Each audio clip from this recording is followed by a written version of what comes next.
Kaixo eta ongi etorriak bertzegun batez unet magazinera, gaur urtarriaren 30 dugu, astelenan, eta gaurkoan astelehen honetan ere bai, badirudi, badira bi pertsona, aurpegia emateko eta elkarrizketa bat oparitzeko guri, eta elkarrizketa horiek onak izanen dire. Lehenik eta behin, Aritz Perrantonekin egonen gara, bera Booktegiko kidea da, eta hau zer den, hain zuzen ere, berak azalduko dizuet, baina aitzinatzen dizuet, plataforma bat dela, interneteko espazio bat, bertan euskal literatura biltzen dena.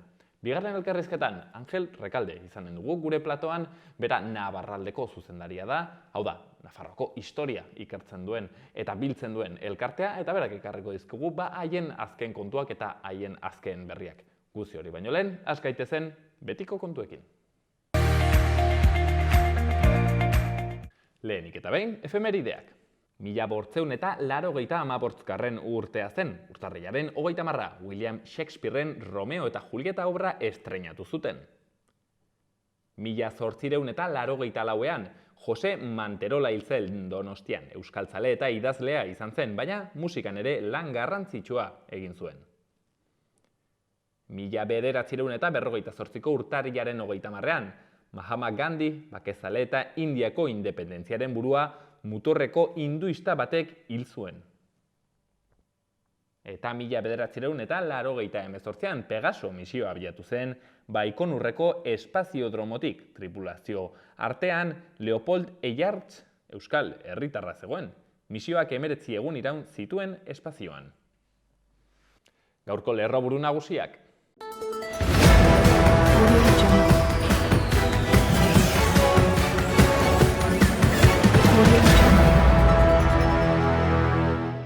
Sarasate pasealekutik abiatuta 100 gaztek hartu dute parte Gazte Koordinadora Sozialistak deitutako manifestazioan.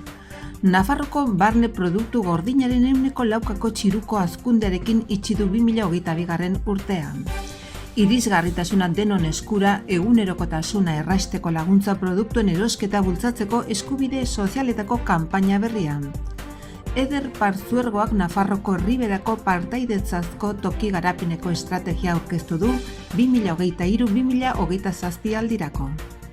Osasun departamentuak Ubarmineko teilatua hobetzeko lanak hasi ditu eraikinaren erosotasuna eta eraginkortasun energetikoa hobetzeko. Minutuak zure kontagailurako udal proiektuak kirola modu autonomoan egiteko eskuragarri dauden udalaren baliabideak eguneratu ditu.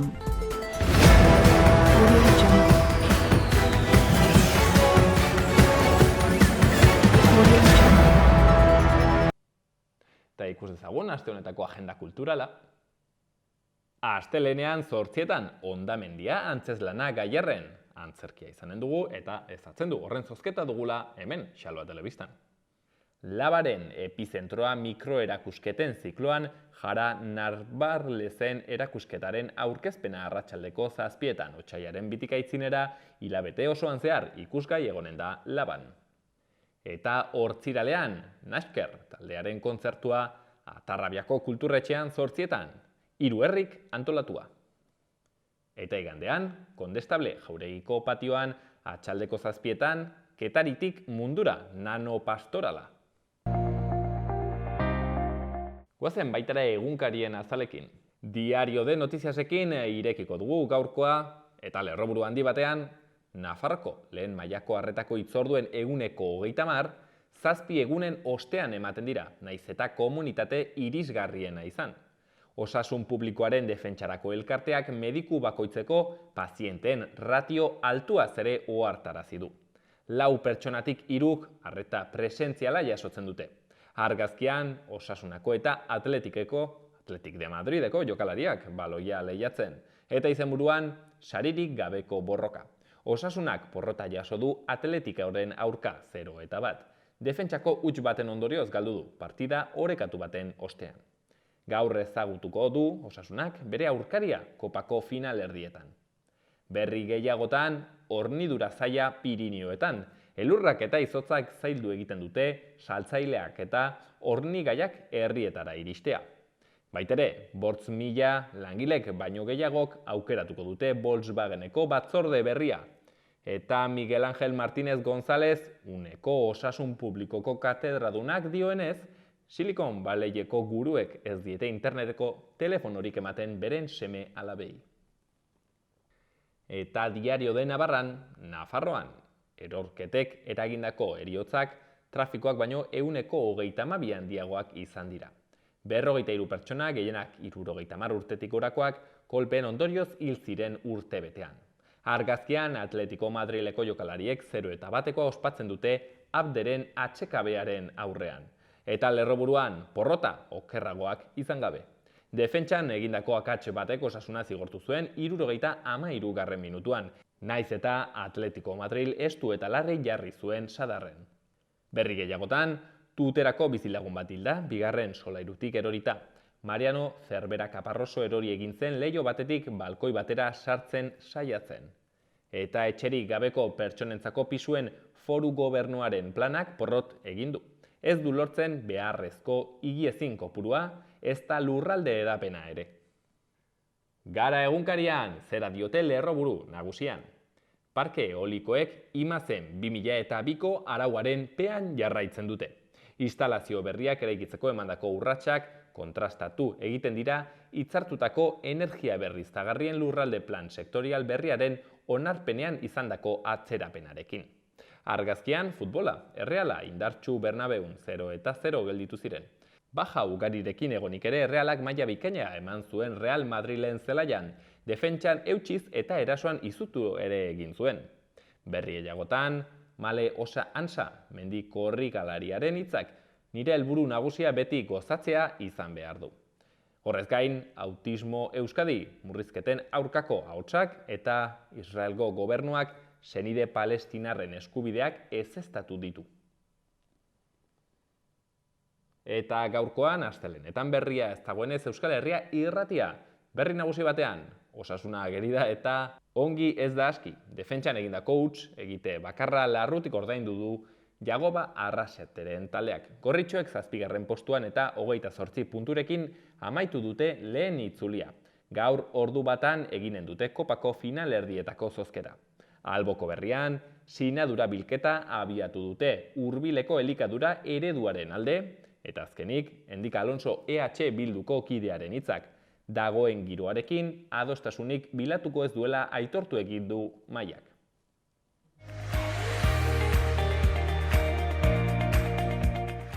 Gaurko eta biharko eguraldia, gaur ateri eta temperatura koxka pare bat gorago. Kantauri isurialdean hodeiak gailenduko badira ere, oro har hodeitza ez da asteburuan bezain trinkoa izanen. Aldiz, hegoaldean egun sentiko behe-lainoak desegin ostean urdinguneak gailenduko dira. Haizea mendebaldetik ibiliko da eta arratsaldean ipar ukitua hartuko du.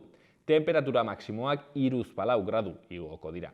Baina egun sentia hotza izanen da eta barnealdeko leku askotan izotza botako du, batez ere Araba eta Nafarroan. Eta bihar aurreko egunekoaren bide beretik jarraituko du eguraldiak. Kantauri isurialdean hodeitsu jarraituko du zeruak, behe-hodeiak gaienduz eta baliteke arratsaldean euri pixka bat egitea Kantauri isurialdean, bereziki ekialdean. Hegoaldean berriz ostarte politak nagusituko dira eta Ebro ibarrean giroa eguzkitsua izanen da. Egunaren bigarren partean haizea ipar mendebaldetik finkatuko da eta temperatura maksimoak 2-3 gradu igoko dira.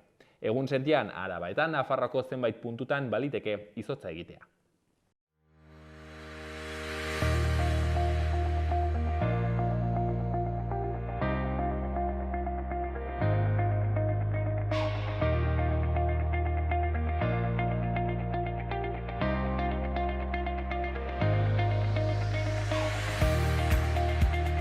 Gu hitzen gara Euskal Literaturaz noiz behinka hemen solasean, Xaloa Telebistan, eta baita ere, mundu digitala solasean, eta nola baita ere gaurkoan bien uztarketaz aituko gara izan ere, badago hortxen portal aski interesgarri bat interneten buktegi izenekoan, non biltzen den dirudienez, Euskal Literaturan mugitzen den kontu oro, eta hain zuzen ere, zertan datzan buktegi hori zer den kontatuko digu, bertako kidea den Aritz Brantonak hemen duguna atxalde honetan. Atxalde hon, Aritz?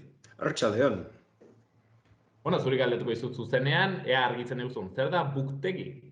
Buktegi da plataforma digitala da, non liburuak doainek deskarga daitezken, Denak liburu guztiak euskaraz daude eta guztiak eskuragai daude doain gainera.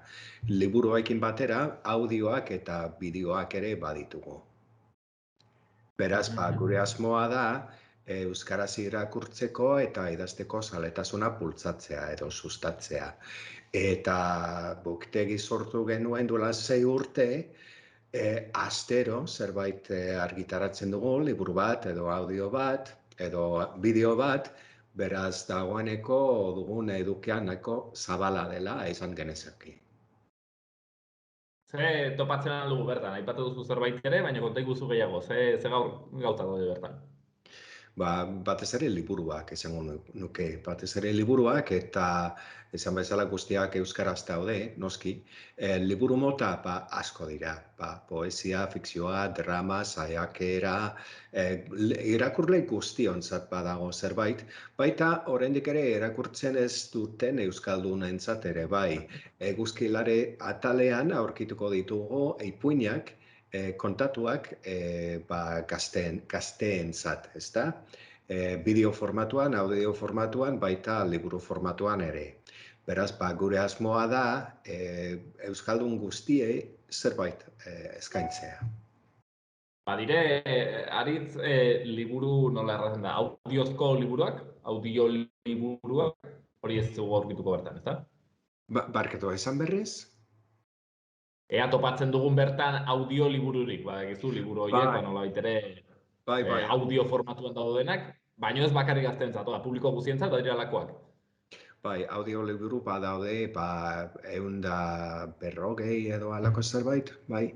Beraz, audio liburuak nire izan oso aukera ederra iruditzen zait, adibidez sukaldean gabiltzala, edo autoan, edo autobusean, horrela istorioak entzuteko aukera oso erakargarria iruditzen zait, bai. Eta kasu honetan, zer da, algoritmo batek irakurritakoa edo norbaitek egin du lan hori irakurtzea liburua? Ez, gurean benetako irakurleak dira. Bueno, benetakoak, gizakiak dira gure irakurleak. Ez da gutxi, gaur egun aritz. Bai, eta behar da batez ere azpimarratu nahi nuke Xerezaderen artxiboaren elkarlana. Eta hor, hango kideek hainbat audio grabatu dituzte eta Booktegin daude horietako asko. Eta oso lan fina egiten dute.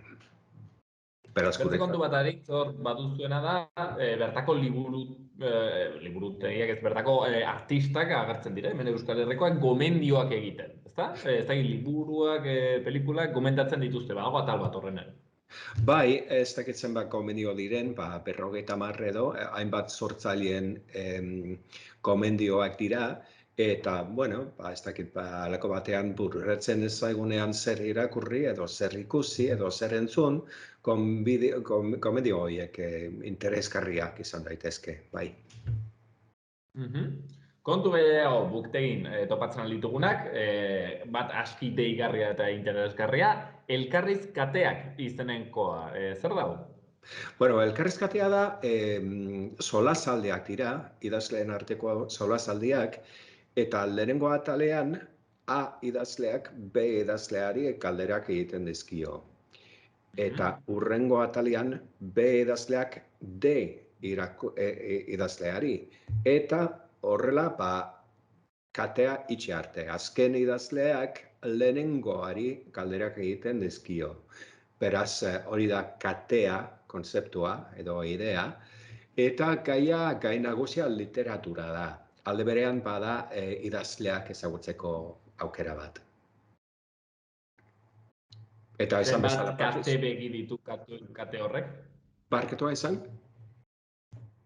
Zenbat kate begi ditu kate horrek, zenbat elkarrizketa topatuko ditu? Aurten plazaratzen ari gara, azken, temporaldi berria, ez da? Eta temporaldia bukatu ondoren, izango dira 39 kate begi. Idazle, zuk esaten zuen bezala kate begi, bai. Gaiak nork aukeratzen ditu, beraiek idazleek, zuek jartzen dizkiezue? Bueno, batez ere idazleek. beraiek aukeratzen dituzte, ezta?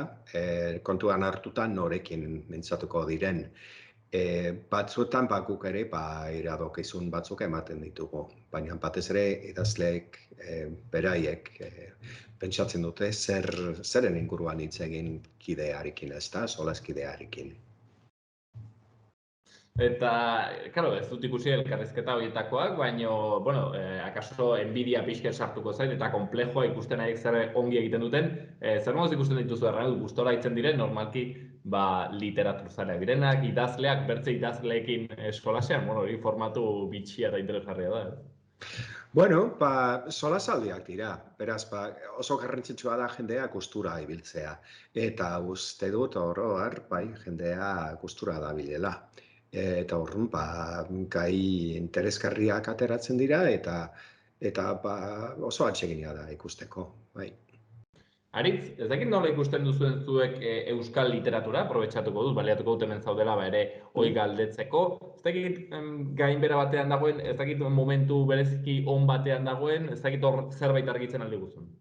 Bueno, uste eta euskal literatura oso momentu on batean dagoela, literaturari berari daukionez. Idazten ari dena, plazaratzen, argitaratzen ari dena zoragarria da. Ahulezia erantzuna izaten da, alegia, zenbat irakurtzen den. Hori da punturik ahulena, ez da? Baina egiten ari dena oso ona da, bai. Osea, nolabait ere baditugu kasi liburu gehiago irakurleak baino, hortzen dugu utzune gehiena ez, irakurle eta baino ez dakit, Arit, hau euskaldunen aferaten edo orokorrean nolabait ere eleberri irakurle gutxiago dauden. Bueno, elebiduna izateak abantailak dauzka, ez da? Baina desabantaila, euskarari dagokienez, zera da. Euskaldun askok jotzen aprobetxatzen dute gaztelaniaz jakiteaz eta frantsesez jakiteaz, eta horrela euskara baztertzen dute neurri handi batean, edo askok horrela egiten dute. Eta gauzak horrela, euskaraz idazten dena, ekoizten dena oro har, nire ustez pentsat ez da ondo aprobetxatzen, ez da ondo estimatzen. Eta hori pena da, ezen bezala euskaraz gauza zoragarri asko daude. Ez dakit orokorrean aurre iritzi bat da edo gutxiago irakurtzen da. Nola baitera ez, gaur egun digitalizazioaren mundu honetan, hori gertatzen da? Lehen baino askoz gehiago irakurtzen da. Askoz gehiago. Baina zer irakurtzen da? Egunkariak, mezuak, literatura ez dakit gehiago edo gutxiago irakurtzen den. Baina oro har gehiago irakurtzen dugu gaur, duela 20 urte baino. Begira, kontua, aurre iritzi pentsatuko nuke gutxiago, baina bai, egia da, zuk erraten zen moduan, WhatsAppean egunero denek, ez dakit, irakurriko bagenu, WhatsAppean irakurtzen dugu guztia, literatura, pues igual, ez dakit, astero Don Quijote bat edo irakurriko genuke, nor daki. Aritz, Buktegi, kasu honetan, nola funtzionatzen du, hau da, zein dire horratzean dauden tripak borondatez egiten duzuen lan bat da? Bai, alde berean gastuak baditugu, beraz ez da erraza egoera, hori ohikoa da kulturan eta euskal kulturan zer esanik ez. Beraz, bazkideak bilatzen ari gara, eta bazkidatu nahi baduzu, ongi etorria izango zera, eta ekarpen txikiak ere oso ongi etorriak izango dira. Bai, hori da, baina ez da bakar geure arazoa, noski. Oso orokorra da kultur munduan, esan bezala. Eta dirua nola ez beharrezkoa da, kasu honetan hau martxan jartzeko, baino horrez gain zuek egiten duzuen lana, bai etxetik, borondatez, zuk orduak sartzen zure lanetik kanpo, edo bago nerbait, nola baitere hemen aritzen dena buktegian lanean. Bai, lanean badago norbait, bai. Baina esan bezala, borroka da, soldata bat ematea eta gastuak ordaintzea, eta bai, ez da oso erraza hori. Dolores Redondo aurkituko dugu buktegian? Ez. Espainian, bueno, ez da niri gustukoa, saiatu nintzen horren liburu bat irakurtzen eta ezin nuen, baina nire gustuagatik. Baina bestela ongi etorria izango litzateke, zergatik ez. Baina kontua da Dolores Redondok asko saltzen duela, ezta? Eta ziurazki ez luke bere liburua doainek emango buktegin. Horrengatik. Bestela, gure ustez, hori irakurleak baditu, ezta? Beraz, zergatik ez. Bai, zergatik ez. Bueno, zergatia hori da. Dirua erabesten du liburuekin eta ziurazki horri eutxia egin nahi dio, ezta? Itzultzaileek ere kobratu behar dute, ezta? Eta kasu honetan Fernando Reik zerbait kobratu beharko du Dolores Redondoren lana itzultzearen truke, ezta? Hortxen kontuak, beraz oraingoz ez dugu harpatuko Dolores Redondo hortxen buktegia, baina bai, 1001 liburu eta kontu, aprobetxatuko dut aritz, galdetzeko ez dakit gomendatzen aldi guzun, liburu bat, zuk azkenekoa irakurri guzun, edo Buktegin edo buktegitik kanpo? Bueno, aritz, eta hemen zaudela baliatuko dut gomendio bat eskatzeko, ez dakit, buktegitik zer gomendatzen diguzu? Bai, bueno, 100 liburu ditugu, ezta? Horietako bat, hola, hausaz, esateko, Mari Zubeldiaren Deserria haurtzaro. Liburu, fikzioa den edo ez hori auskalo, ustetan nahiko autobiografikoa dela aldi berean. Eta liburu oso plazer handiz irakurtzen den liburu interesgarria da. Deserria haurtzaro. Deserria haurtzaro, gomendio horrekin utziko dugu, buktegin bilatu dezakegun liburua.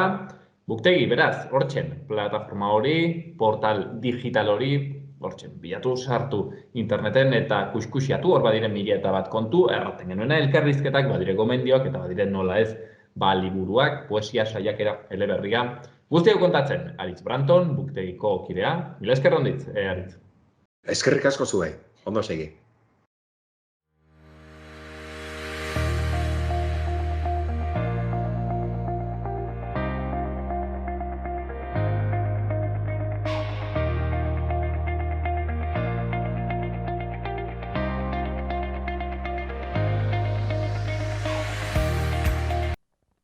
Ikus ditzagun orain Iruñerriko udaletako albisteak. Arangurenen katuak, txakurrak eta orokorrean etxeko abereak mikrochip bidez identifikatu beharko dira eta horrez gain urteroko amorruaren aurkako txerto ere jarri beharko zaie. Arangurenen horrez gain kontu gehiago, eskuragai dago 2023ko otsaila eta maiatzeko kultura agenda. Adin guzientzako musika, dantza eta antzerkia, baita erakusketa interesgarriak ere egonen dire. Gogorarazi nahi dute hortaz gain, sarreren salmenta edo erreserba aurrez aurre zein online eskaintzen dela. Eta Berriobeitin, udalak Berriobeitiko bigarren frontenis txapelketa antolatu du. Añazkarko frontoian eginen da martxotik maiatzera eta partidak astean zehar, 7-tik 9-etara jokatuko dira. Izen emateak otsailaren 6-tik 10-era izanen dire. Eta Iruñeko bi gazteek parte hartuko dute El Misterio de las Selvas del Kukulkan izeneko inti ibilbidean Yucatan penintsulara eginen den prestakuntza bidaian. Asteazkenean, 6:30, 18 eta 26 urte bitarteko gaztei zuzendutako hitzaldi batek uztailaren 23-tik abuztuaren 19 bitartean eginen den esperientzia horren berri emanen du. Horrez gain baitere, Iruñaren Belen Arévalo, artista iruindarraren Apariciones, arquitectura sobre papel erakusketa ikusgai martxoaren 12 arte Ziudadelako bolborategian. Paper eta metal gainean tolestutako piezekin egileak begiratzeko modu desberdinen inguruko hausnarketa proposatzen du. Eta azkeneko berri batean Jose Maria Elgorriaga izanen da Komiruña Udal sozietateko kudeatzaile berria. administrazio arduradunak erretiroa hartu ondoren, giza taldea berregituratu egin da, eta ondorioz bera jarri dute hortxe lehendakari.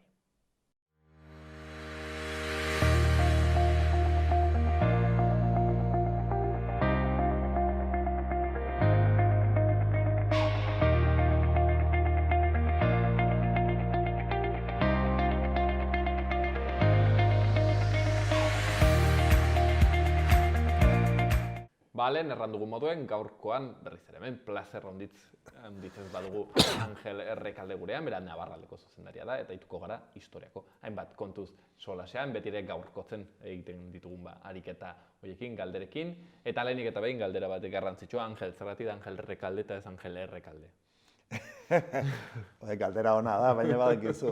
Herri honetan osoa kulturizatuta gaude, eta gure apellidoa beste gauzen artean, eta etxeko izenak eta bar, normalean eskribauak eta hori bihurtu zen beren erara, eta normalean eskribau, ez dakit notarioak eta hola, gaztelarrek egiten zuten, eta horrelako izen asko, bihurtu dira, ez dakit, eta kaso honetan, bai, erretegi, errekondo, errekalde, badazkat familiar batzuk, badazkat aldatu dutela, Joseba Errekalde, eta da urrutiko lehengusua, eta berreskuratu dute, baina gu ez. Zederra, abizenean eroa dagoela hor historiaren puska handi bat, eta historia politikoaren zera bat hortzen, abizenean bertan. Politikoa beti izaten da, ze azken finean dena lotuta dago, eta dena tamiz hortatik pasa behar, ez?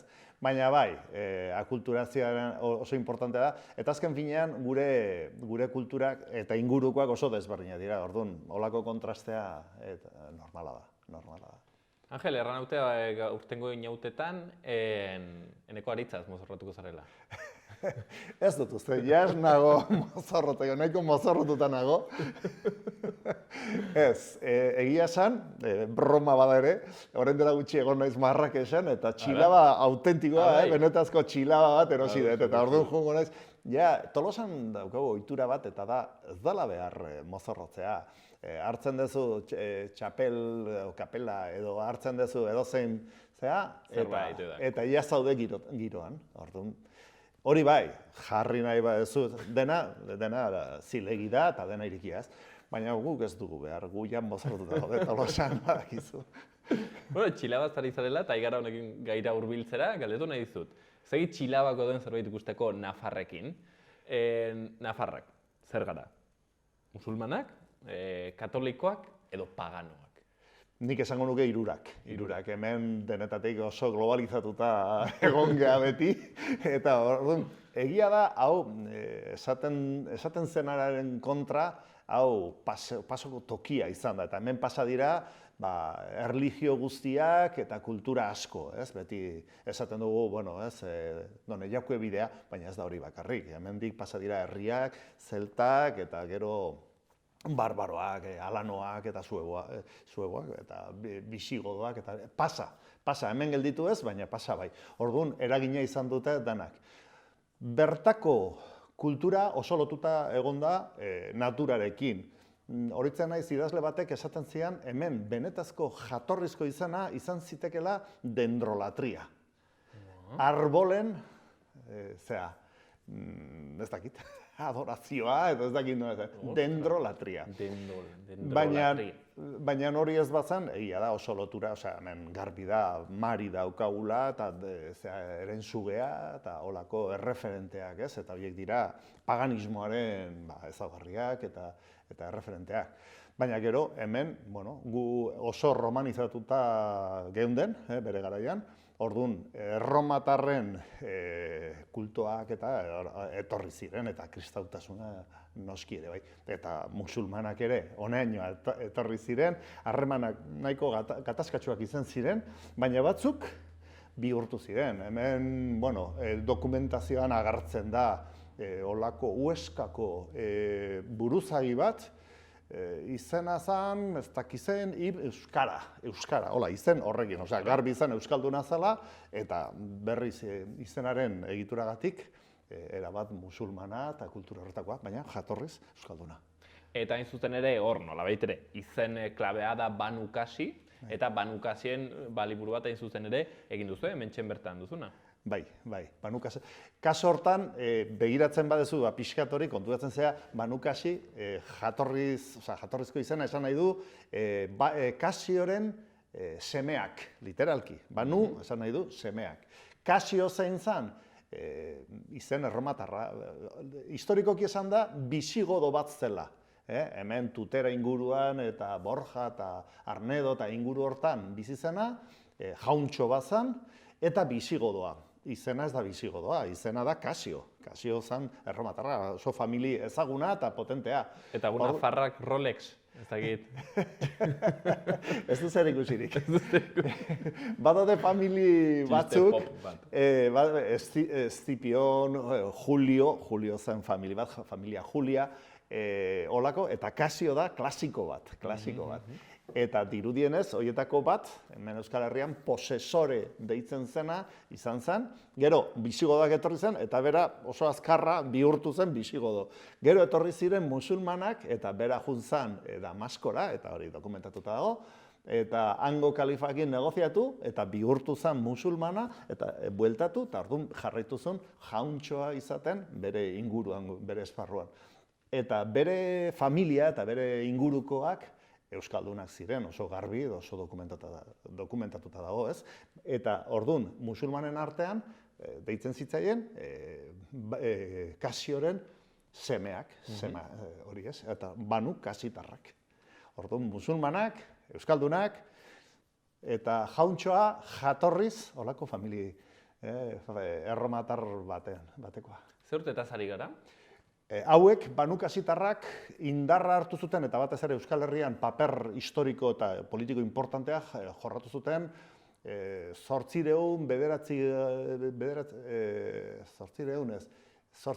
mendean, 10. eta ja 10. ja desagertu ziren. Desagertu esaten da, momentu baten, oso importante indarra handikoak ziren, baina galdu zuten bere indarra, gatazkan sartu ziren Kordobarekin, eta orduan egin zuten, azkenean, erresignatu, Kordobara joan ziren bizitzea, eta han bihurtu ziren hango, noble batzuk, baina ja historian desagertzen dira. Ordura arte berriz, hemen euskaldunen artean egon ziren. Egon ziren batez ere gaur egungo Herribera inguru horretan? Herriberatik, ze hortik ateratzen dira, Tutera, Arnedo zeukaten bere esparru nagusia, baina Borja, Zaragozaraino ailegatu ziren, Kalahorra, esparru hortan. Tuteratik beruntz, eta hala ere euskaldunak ziren jatorriz. Gero ja, ze evoluzioa izan zuten, baina hori.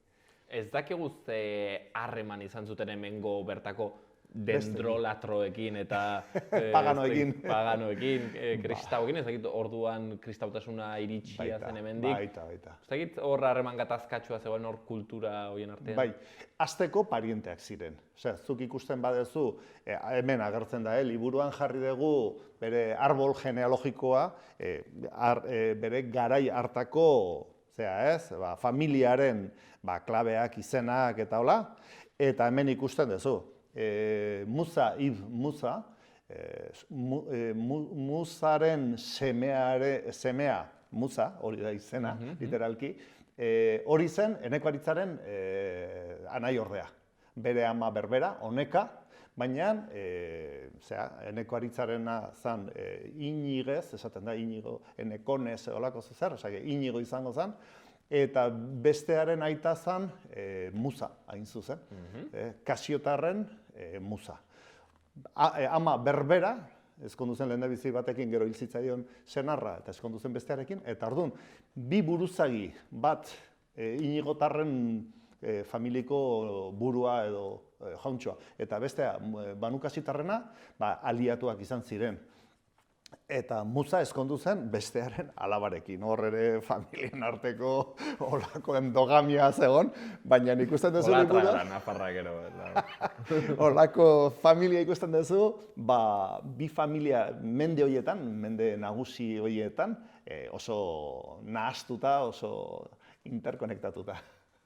Beraz, harreman onak kasu honetan, pentsatzen dugu, etzen gatazkatsua. Eta gatazkatsua. Ere bai.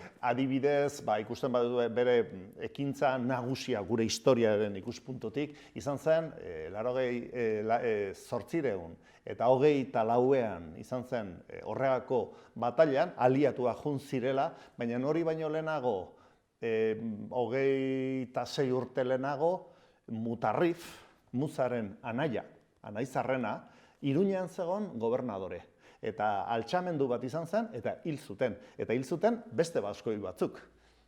Belaskotarrak kasu hortan, ez? Belaskotarrak besteen kontra, beste buruzagia hil arte, eta ikusten duzu denetatik. Bertzen egin, Angel, eztabaidatzen lagun batekin, ja ze puntutaraino oraiko jendartea den bereziki kosmopolita. Zeren, karo, adibidez, gaten mazara Bartzelona batera edo Madrid batera, egia da, metroan nahitzen duzu ingles pile bat, behartze kulturetako hizkuntzak ere bai, eta bestimentak, eta denet ikusten duzu.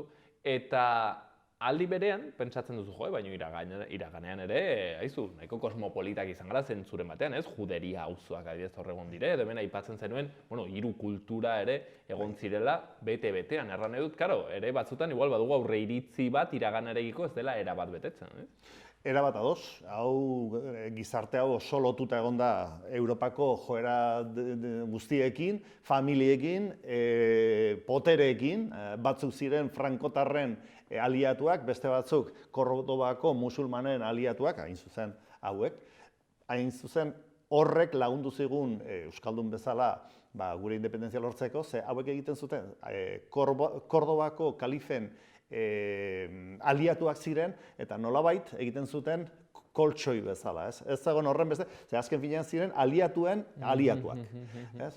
Hain zuzen, denak lotuta, denak, konpintxatuta, baina harremanetan garbi. Eta hizkuntzak ere, esan dezuna, hemen judutarrak zeuden, baina banukasitarrak erabiltzen zuten arabea, eta euskera ere garbi hor zegon. Orduan, hizkuntza guztiak, harreman, hemen isolatuak ez, hemen kosmopolitak, baina hori izan da gehien bat nik esango nuke olako etiketa, zea jarrita, txikitzeko, gutxiezteko, nik esango nuke. Hementxe beraz, banukasien liburu hau, bertan sakortzeko, Baskones Islamizados, Jose Luis Orella Unzuek egindako liburua, kasu honetan, Navarraldek editatutakoa, hortxean eskuragarri, bertzain bat libururekin batean, banukasien historia, kosmopolitak izan ginen, eta kosmopolitak gara, eta izanen gara, segurazki ere. Eta, bertze kontu interesgarri bat ere hortxen mugekin baduena zerikusia, horreagako kontuak, eta Angel, aurten, aipatu didazu lehenago, 2023 honetan hartuko duzuela, nolabait ere gai hori jorratuko duzuela, pixket horren inguruko kanpaina eginen duzuela, 2024 hasieran badugulako hor nolabaiteko efemeride garrantzitsu bat, baino ez dela 778ko bataila horrena. Konta iguzu? Bueno, egia da. Ez da ezaguna, hemen gure artean ez dago olako garapen handirik, ez da landu asko, baina egia da horreagan ez zela bataila bat izan, baizik eta izan zirela 3 edo 4 inkluso, ez? Momento desberdinetan. Zer gertatzen da, lehendabizikoa, Karlomagnoren kontra, nola atzean daukan olako kanta famatua, errolaneko chanson edo kanta, orduan famatu egin da eta besteak desagertu dira. Baina guretzat igual importantena eta esanguratsuena, dudarik gabe, azkena izan zen, 800 eta 24an. Hor garbi izan, hor bazagola pasabidea eta hor konfliktoak, gatazkak, batailak izan zirela etengabe. Azken finean, potereak hor zeuden Europan, Frankoen imperioa, Karoligioa, eta hegoaldean berriz musulmanak, momentu hortan bere espansioan zebiltzatela, eta orduan gu geunden bien artean txikituta, egia esan momentu batean desagertzeko zorian egon ginela. Eta hain zuzen, mendian egotea eta olako mendi malkartsua eta hori, balio izan zigun, denei, ez dakit, defentsarako, denei egurra emateko eta gure esparru propioa libratzeko, askatzeko. Eta hain zuzen, bataila hortan, izan zen Frankoek etengabe presionatzen ari zirela, azken bataila egurra emateko, eta ja Frankoak berriro ez zirela etorri. Hor dokumentatuta dago, ez da bestea bezain ezaguna, baina hor dago, eta horri esker, bertako euskaldunak Eneko Aritzaren papera nagusia izan zela, burua izan zela eta hori, sortu zuten esparru propioa. Esatea erresuma zara, ondorioetan ikusten da hori dela. Lehendabiziko momentuan bakarrik bazeukaten hiri garrantzitsu bat, Iruña, eta inguruan beraiek kontrolatzen zuten esparrua, lurraldea. Baina sortu zuten olako esparru independentea, soberanoa, eta hortik aurrera etorri zen gure estadua. Hor sortu zen gure independentzia, gure botere propioa, eta, karo, hortik jartzen bazea pentsatzen, gure instituzioak, gure kulturaren gunea, gure euskararen gune propioa, eta horri esker ailegatu dea gaurko presentera. Horregatik guretzat oso importante da. Guzti hau sortu da edo pentsatzen baduzu, eta nondi dator, ez dakit zer, zuzenbide Pirinaiarra, eta nondi dator zergatik mantendu da euskara horren beste, hor daukazu erantzuna, hor dago jatorria. Gero, momentotan ezin da magnifikatu, baina hori da jatorria, ulertzeko. Momentu hortan eman zen, eta orduan hori jendea ezagutzeko, ze ez da ezagutzen, hori nahi dugu pixkat aurten, nola datorren urtean dan mende aurrena, orain pixkat kanpaina bat, liburuak publikatu, igual kongreso bat egin, horren inguruan jendea bildu debatitzeko, eta azken finean, ideia hauek eta datu hauek zabaltzeko. Nolabait ere orduen 824 data hori erran dezakegu badola haunditz ikusteko Nafarroaren sorrerarekin edo behintzat Iruñako erresumarekin? Erabat.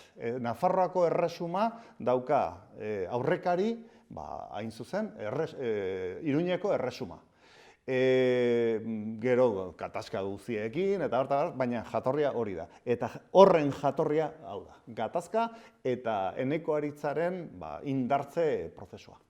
Nolabait ere, nola izaten diren, xok egoera modukoak, gertatzen denean xok bat, adiez, pandemia bezalakoa, hor aldatzen da jendartea, adiez, digitalizazioarekin gertatu dena. Eta kasu honetan, mutatiz mutandis, baina, xokaren ideia hori, etortzen dira, eta katzen dute Nafarroko, hemengo eskualdeak, hemengo eremuak, eta xok horren aintzinean, nolabait ere, elkartu behar ziren, izan ziren baskoiak, ez dakit ongi dagoen errana, baskoiak kasu horretan, eta, hortik nolabait ere sortzen da, erresuma. Begira, honen arira, lehengo gunean irakurtzen Bernardo Estorneslasaren liburu bat, Ducado de Baskonia, eta hori, berak azaltzen du, eta kontatzen du nola garai hartan, pentsatu behar dugu, erromatarrak desagatuta zeudela, eta inguruan barbaroak, frankoak, bisigodoak, eta bar, euskaldunak oso zatituta zeudela, bakoitza beraldetik, Arabako baskoiak, belaskotarrak, banukasitarrak, tutera eta bar,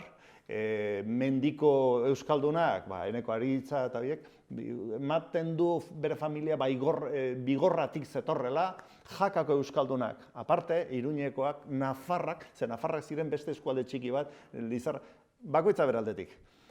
Eta borroka hauen inguruan, presioagatik eta hori, azkenean, behartuta zen bere burua irauteko, elkartu ziren. Nolabaiteko konfederazioa egin zuten, eta horren egilea, Eneko Aritza, paper hori suertatu zitzaion, eta hori lortzean, lortuzun bestei usatzea, botatzea, eta bere esparru propioa sortzea. Konfederazio horretatik. Osea, zuk esan dezuna, momentu kritiko baten, gauzak aldatzen dira behartuta, eta hortik badator gero etorkizun bat. Zora, baita euskalduna beti izan gara koordinadora bat. Koordinadora, nahiko akratak, nahiko anarkoak bakoitza bere etxean, eta beti izan gara bai. Nola sortu zen, Angel, ez dakit, zaila da irudikatze igual, baina ez dakit nola erran, egun horiek edo nola sortu zen Iruñako erresuma zeren, izan zen eskualde bakoitzeko demagun jauntxoak, elkartu zirela eta erabaki zuten, Eneko Aritza izan entzelaien errege, haulako zerbait.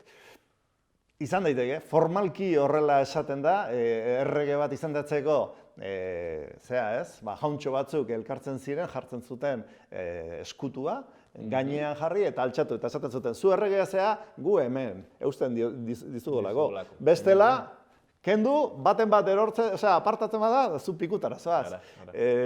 Hori formalki bai, baina praktikan nik esaten dut, pentsatzen dut lehen esan dezuna, egoera oso larria sortatuko zela, alde guztietatik egurra eta hori, eta behartuta, konfederazioa eta beti baten bat, tokatzen zaio, beten bati, hor paper hori mantentzea. Eta kasu honetan, Eneko Aritza egin zuen hori, konfederazio bat izan zen, bakoitza batzukan bere poterea, bere eskualdea eta hori, konfederazio bat egin, eta hemen gaude euskaldunak. Eta defensa moduan, hasieran defensarako konfederazio bat izan zena, gero bihurtu zen egitura politikoa.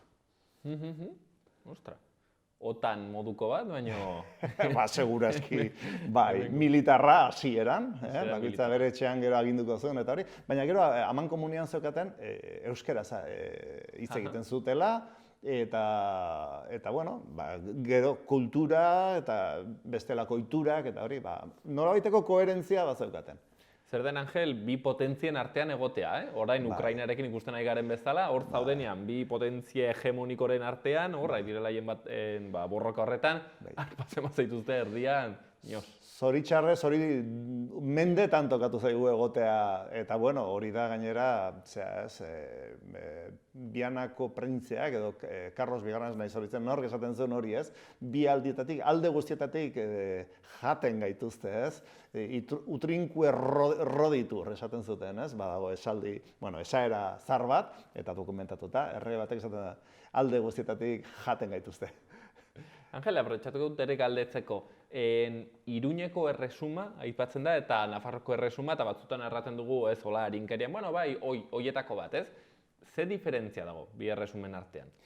Azteko da diferentzia historikoa. Lehen da bizi sortzen dena da Iruñeko erresuma, Iruña zelako euskaldunen toki potentena, hiri igual bakarra, ze gero bat zeuden hiri txikiak eta hori ez, baina garbi da handiena eta zentzu askotan potentena, hizkuntza azoka eta bar, ze hor nabaritzen da hizkera hor garatzen dela eta nolabaiteko gune nagusia egiten duela, Iruña zen, eta horrek egiten du lehendabiziko 2-3 lau mende, baina momento baten Antxo Azkarra ez, bere aita, bere Antxo Jakitunak, horri buelta ematen zaio, segurazki baita ere egoerak behartuta edo, eta sortzen da Nafarroako erresuma. Ordurako ja denei Nafarra deitzen zaien, ze hori baino lehenago Emerik Picot peregrino famatua etortzen da, pasatzen da, eta berak esaten du. Bizkaitik edo Arabatik pasatzean, Nafarrak insufribleak dira, eta egiten dute olako lizunkeriak, eta lapurtzen dizute, eta hiltzen zaituze, baina Nafarrak dira, Arabakoak, eta Bizkaikoak, besteak garbi Nafarra zirela, ez? Denak Nafarrak ginela. Nafarroako erresuma sortu baino lehen. Ze zentzu, nun dago diferentzia? Nik esango nuke lehendabizikoan, Iruñeko erresuma,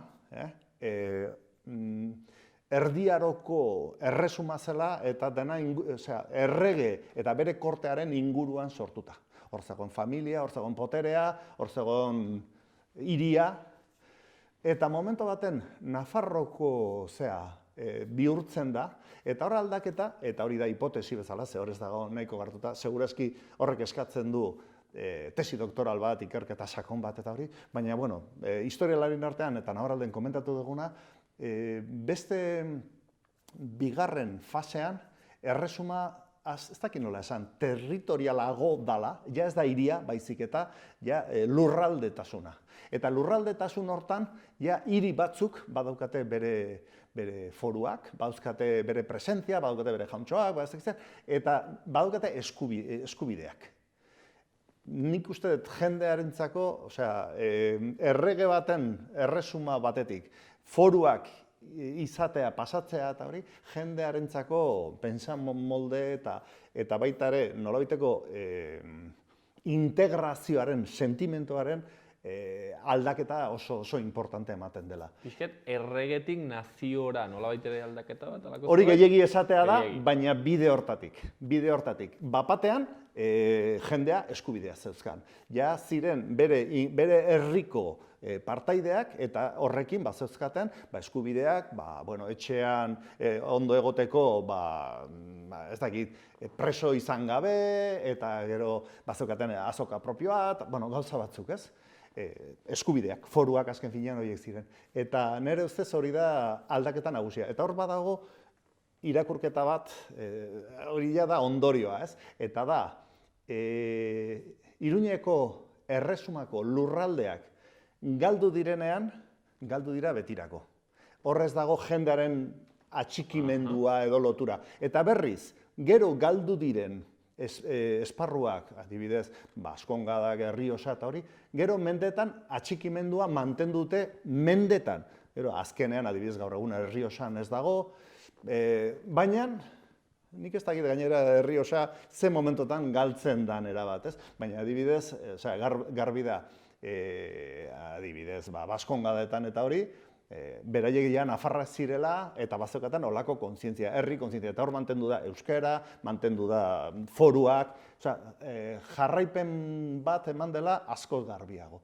Eta berriz, lehenago galdu ziren, adibidez, Bureba, Burgos, Jaka, Huesca eta bar, horrez dago memoriarik, ez dago loturarik. Ematen du, hango jendea, bai, euskaldunen esparruan zeuden, baina nolabiteko atxikimendu berezirik gabe. Hori nahiko hipotetikoa da. Iruña herriko erresumak bazuen bere mapa. Ez dago garbi. Batzuk esaten dute Iruña zela, Gipuzkoaren zati bat, beste batzuk esaten dute Iruña eta Gipuzkoa eta Bizkaia, Araba ez, Araban zeuden Belaskotarrak, eta garbi da bere orbitan mugitzen dela eta hori, baina horko euskaldunak hasieran ez zeuden. Eta adibidez gero, Tutera eta hori, banukasitarrik zeuden, eta horiek ez zeuden Iruñeko erresuma. Naiz eta aliatuak izan, bazeukaten bere esparru propioa. Nafarroko erresuman bai, sartzen da, horiek, espazio horiek. Nafarrokan bai. Baina ja konfliktoak, ze hor ja konkistak, eta adibidez Tuterako hiria konkistatzen da 1100 eta piko. Eta ja da musulmanen kontrako eraso baten, osea, esplizitoki. Rautor ere bada bi erresumen artean bada diferentzia orduen territorial bat. Orduan bai, orduerako bai. Eta mende horietan hori ikusten da, hasieran aliatuak dira, baina momento baten aliatuak izatetik, etxaiak izatera pasatzen da. Eta adibidez, Monjardineko gaztelua, Deioko gaztelua, Deierri deitzen dena, eta hori musulmanak sortu zuten. Baina gero momentu baten euskaldunak, Nafarrak, kendu zieten banukasitarrai. Eta gero, pentsatzen nun dagoen, Deio dago Iruñatik, Lizarratik oso gertu. Gero, jaitsi ziren Nafarrak eta euskaldunak, bestei jatorriz euskaldunak zirenak, baina kentzen bere esparrua. Hor, musulmanen eta kristauen arteko gatazka hortik ere pasatzen gure jenden artean. Hori badakizu gure artean baita ere, horako gatazkak. Alaxe da, herri bizi batek horri du. Bueno, 824 horreagan egon zen bertze bataila hori, ez dela hain ezaguna. Eta aurten, Navarralden hartuko dute hori gaitzat, hori jorrakatuko dute. Angel, ez dakit horretarako baduzuen pentsatua dataren bat, egitekoren bat, pentsatu dut orain ari zaretela horri bueltak ematen? Hori da, oraindik ez dugu egitarau edo ez daukagu ezer berezirik finkatu, gure asmoa da egitea hau eta bestea, ez? Baina oraindik dago dena laboratorioan, oraindik. Laboratorian, beraz, hoixen izanen dugu, aurten aukera solasteko gehiago, honetaz, ikusten dute zenbat ematen duen, data horrek, 824, iturburua, badirudi, gerora eman duen guzi honendako, gaur, aurten, 2022an, urtean, esku hori, irulegiko eskua aurkitzeraino, eta horrek sortu duen, nolabaitera ikusmira horreraino, badira azkenean loturak, herri bat, nolabaiteren mantendu dena, bi potentzia handiren artean. Angel, aprobetxatuko dut azkeneko galdera bat egitea, akaso gehiago pertsonalagoa, zure iritziarena, baina hori ginen eztabaidatzen atzo lagun pare batekin, ea ze puntotaraino ez dakit historialari batek nola ikusten duen hau, Irulegiko eskuarekin egin dezakegun komertzioa. Hau da, ze puntotaraino, ez, simbolo hori imprimatu dezakegu kamisetetan, lepokoetan, ontan eta bestetan, eta horrekin salerosi. Ez dakit, ez? Aldi berean, ez duzu ikusten deusera bat okerra horretan hartzen duzu, bueno, ez dakit zer, baina aldi berean, bisketola usain txarra hartzen dio. Nik ez, nik pentsatzen dut, komerzio gaur egun egiten dugu guztiarekin, zergatik gure gauzekin, ez. Hombre, egia da, oraindik erabat argitu gabe dago, eta hor, ibilbide bat egin behar duela gaia, ez. Baina nik pentsatzen dut, lauburuekin egiten dugu bitxiak, eta bar, osea, zu bazoaz arkitekturara eta Leiren daukazu olako lauburu bat hor jarri da, arkitektura egin da, bitxiak egin dira, kultura da, dana. Egia da, bere bidea egingo duela, ez? Baina ni ez nago bereziki kontra. Hombre, gaizki iruituko litzaidake hori esatea, ez, hau gurea da eta inork ezin du hori hartu. Zergatik, deskubritu dutelako, orduan Amerika nola kolonek deskubrituzun, berea zan. Hori gehiagi esatea da. Ez da izubiru ditzen, ez da egit, Ni pentsatzen dut, segurazki denborak esango digula. Baina hori nik uste dut erreferente importantea, egia da, oraindik gauza gehiago esango digula, hor atzean dago oso eztabaida potente, manipulazio izugarria izan da gure herrian, euskara ez dela gurea eta ez dakit zer, eta honek egurra eman du zapla bai. Eta orduan, debate hor dago, baina bestea nik ez dut gaizki ikusten. Ez dut gaizki ikusten, eta gainera denborarekin egun baten agertuko da, ez dakit zer, pelikula edo ez dakit zer, kanpotik egin da, eta esango du, guk ez dugu esplotatu, eta etorri da, aprobetxau. Bati dago olako aprobetxategi bat, eta kendu digu. Ez dakit, egin dezagun. Hoixen da gure laburu berria? Irulegiko eskoa da laburu berria? Berria ez dakit, baina beste bat bai. Nik laburu ez nuke kenduko, hori ere gurea da. Bizket esbastikari iduritzen da, laburu hor badu. Bosa sola. Hori ere faltsua da. Naziek hartu zuten hori, baina hori ikurri hori dago... Naziak euskaldunak ziren? Euskaldun batzuk naziak izan ziren baita ere. Eta fastistak, ez dakit. Kara al sol famatua uste dut, Ormaiztegiko batek egin zuela, hori ere denetatik. Ez kontatu gehiago, Angel, ez kontatu gehiago zaren. Denetatik daukagu, gure herrian, lehen esan duzen bezala oso globalizatua egon da, eta hemen denetatik joera guztia dauzkagu gure artean. Ostra, euskaldunen argi itzalak hortxen. Bueno, izanen dugu aukera bertze behin ere, Angelekin solasteko, usten duzu betik, plazer bat da. Angel Rekalderekin, Angel Errekalde ere deitzen alko diogu. Bueno, Angel, gaurkoan hemen utziko du. Eskerrik asko. Goza bat da, hona etortzea, placer bat, eta holako gauzekin, gainera, aktualidadeko gaiak dira gaur egun. Historikoak, baina ikusten duzu, zenbat, arrotzen duten zenbat. Hortzen dago, erraten dute hizkuntzarik gabeko herria mutua da, eta historiarik gabeko herria, itxua. Gaur, pixka argi gehiago, zentzu horretan. Mila esker. Eskerrik asko.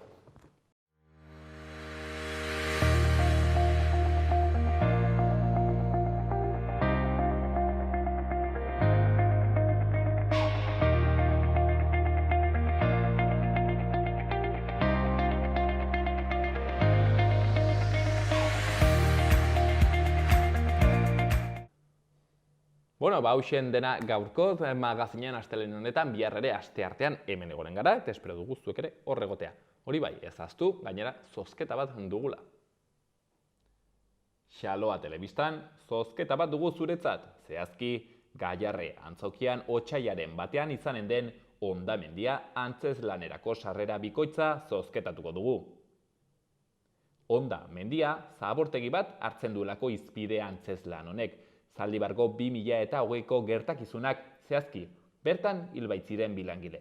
Axut konpainiaren antzeslan hau euskaraz izanen da, Gaiarren datorren asteazkenean otsaiaren batean, atxaldeko 8:00. Zozketa honetan parte hartzeko adi, hondamendia antzeslaneko aktoreetako baten izena bidali beharko duzue gure WhatsAppera eta gure zenbakia hemen azpian duzuena. 6 bortz lau, 6 8-9-8-2-2. Eta zozketa noiz eginen dugu? Hementxe magazinean urtarrilaren 30an asteartean. Zorte on! Gobierno de Navarra. Nafarroako gobernua.